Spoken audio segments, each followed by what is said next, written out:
జగన్మోహన్ రెడ్డి గారు 5 సంవత్సరాలు మన రాష్ట్రానికి ముఖ్యమంత్రిగా పనిచేశారు. వారు మొన్న జరిగిన ఎన్నికల్లో ఘోరంగా ఓడిపోయారు.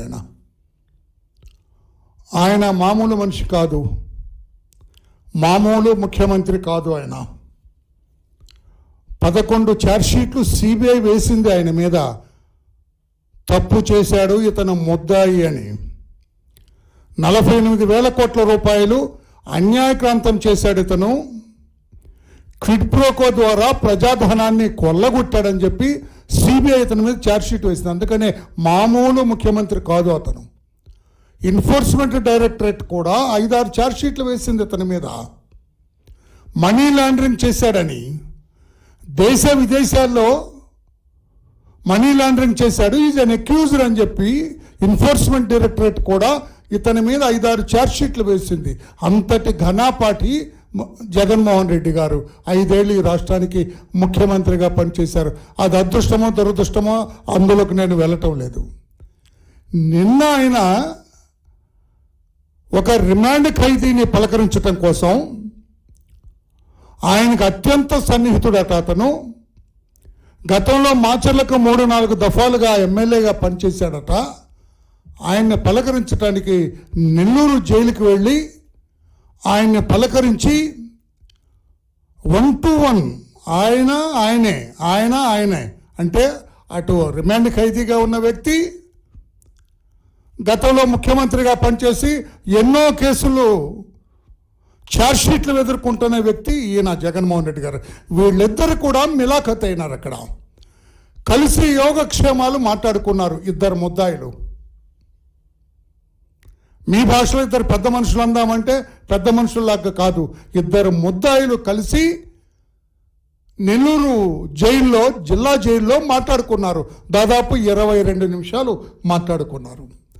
ఆ మాటల్లో రిమాండ్ ఖైదీగా ఉన్న మాజీ ఎమ్మెల్యే పిన్నెల్లి రామకృష్ణారెడ్డి గారు ఒక ఎక్స్ట్రా జ్యుడిషియల్ కన్ఫెషన్ ఇచ్చారు. కోర్టులో మ్యాజిస్ట్రేట్ ముందు తాను చేసిన నేరం గురించి చెబితే అది జ్యుడిషియల్ కన్ఫెషన్. కోర్టులో కాకుండా బయట తాను చేసిన నేరం గురించి చెబితే that is called extra judicial confession. ఆయన పిన్నెల్లి రామకృష్ణారెడ్డి అనే ఒక ముద్దాయి రిమాండ్ ఖైదీ, ఎన్నో కేసులు ముద్దాయిగా ఎదుర్కొంటున్న జగన్మోహన్ రెడ్డి గారికి తాను చేసిన నేరం గురించి చెప్పాడు. అక్కడ నా కోపం వచ్చింది, ఈవీఎం తీసుకొని నేలకేసి బద్దలు కొట్టానని చెప్పి ఆయన అడ్మిట్ చేశాడు. నేరాన్ని ఒప్పుకున్నాడు ఆయన ముందు. కోర్టులో కాకుండా బయట నేరాన్ని ఒప్పుకుంటే ఎక్స్ట్రా జ్యుడిషియల్ కన్ఫెషన్. అదే చేశాడు ఇక్కడ. నేను నేరం చేశాను. అదే పాపం బాలుడు అతను, మంచివాడు, 4 సార్లు గెలిచాడు. 4 సార్లు గెలిచినా 4 సార్లు గెలిస్తే మంచివాడనట ముఖ్యమంత్రి గారి ఉద్దేశంలో.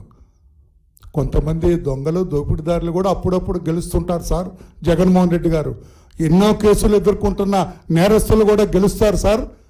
జగన్మోహన్ రెడ్డి గారు 11 కేసులు ఉన్న వ్యక్తి, 48,000 కోట్ల రూపాయలు అన్యాయక్రాంతం చేశాడన్న వ్యక్తి, 5-6 ఛార్జ్షీట్లు ఎన్ఫోర్స్మెంట్ డైరెక్టరేట్తో వేయించుకున్న వ్యక్తులు కూడా గెలిచారు సార్. అందుకని గెలిచాడు కాబట్టి మంచివాడు అంటానికి లేదని నా అభిప్రాయం. మరి మీ అభిప్రాయం ఎలా ఉందో నాకు తెలియదు. జగన్మోహన్ రెడ్డి గారు మంచివాడు, 4 సార్లు గెలిపించారు. అతని మీద దొంగ కేసు పెట్టారు. You tell me one. EVM బద్దలు కొట్టాను నేనని అతనే నీకు చెప్పాడు. He made an extra judicial confession. అతను సిఐ మీద తిరగబడ్డాడని సిఐ గారు చెప్పారు. ఎన్నో కేసులు ఉన్నాయి అతని మీద. అతను ఘోరాతి ఘోరమైన ఒక సంఘ విద్రోహ శక్తి అతను. అటువంటి పిన్నెల్లి రామకృష్ణారెడ్డి ఒక నరహంతకుడు లాంటివాడు. అతను ఒక భయానకమైన సంఘ విద్రోహ శక్తి. అతన్ని మంచివాడు, బాలుడు, నాకు అత్యంత అయ్యుండొచ్చు. ఇటువంటి వ్యక్తులంతా మీకు సన్నిహితులు అయ్యుండొచ్చు. సన్నిహితుడు కాదు అని నేను అంటలేదు. నేను అతన్ని కూడా మీరు మంచివాడని ప్రస్తావిస్తే ఎలాగని చెప్తున్నా. మీరు ఎంత అవగాహన కలిగిన వ్యక్తి మీరు అని చెప్పి నేను అడుగుతున్నాను. అందుకే వచ్చాను. చాలామంది మా వాళ్ళు మాట్లాడారు. నేను ఇప్పుడు ఇన్వెస్టిగేట్ చేస్తున్న ఆఫీసర్ని అడుగుతున్నాను. నేను జగన్మోహన్ రెడ్డి గారిని విచారణ చేయండి. జైల్లో పిన్నెల్లి రామకృష్ణారెడ్డి గారు నేరం చేసినట్టు ఒప్పుకున్నాడా? మీ దగ్గరనే అడగండి ఆయన్ని. చెబుతారు కదా, that is extra judicial confession. మీరు సేకరించిన విట్నెస్లు, ఎవిడెన్సెస్, సాక్ష్యాలకు తోడు ఇది కూడా యాడ్ అవుతుంది. జగన్మోహన్ రెడ్డి గారి సాక్ష్యాన్ని కూడా కోర్టులో పెట్టాలా? రేపు సాక్షిగా చెప్పాలి, నేను నెల్లూరు జైలుకి వెళ్ళినప్పుడు తానే ఈవీఎం పగలగొట్టానని ఒప్పుకున్నాడు నా ముందని చెప్పాలి ఆయన.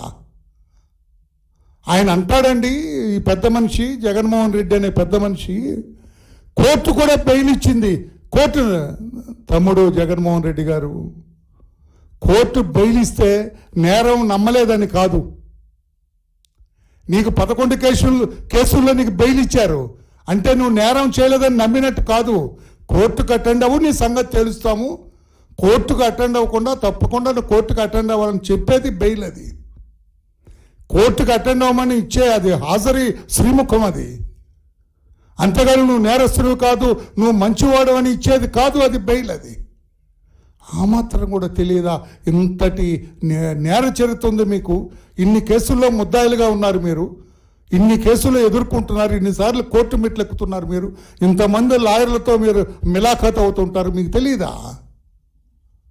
నేను అందుకే అంటున్నాను, అంతటి నేర చరిత్ర కలిగిన వ్యక్తిని చిన్నవాడు మంచివాడని ప్రస్తావించాడు జగన్మోహన్ రెడ్డి గారు. ఒకసారి ఆయన చెప్పిన మాటలు వినిపించు తమ్ముడు. రాష్ట్రపతి ఒకసారి వింటారు, వినిపించు. హాయ్ ఫ్రెండ్స్, ఎలా పిన్నెల్లి రామకృష్ణారెడ్డి గురించి. మంచోడు కాబట్టి గెలుస్తూ వచ్చాడు, ఆ మనిషి మంచోడు కాబట్టి ప్రజలు ఆశీర్వదిస్తూ వచ్చారు. అటువంటి వ్యక్తిని తీసుకొని వచ్చి తప్పుడు కేసులలో ఈ మాదిరిగా బిగించడం ఎంత మటుకు ధర్మం?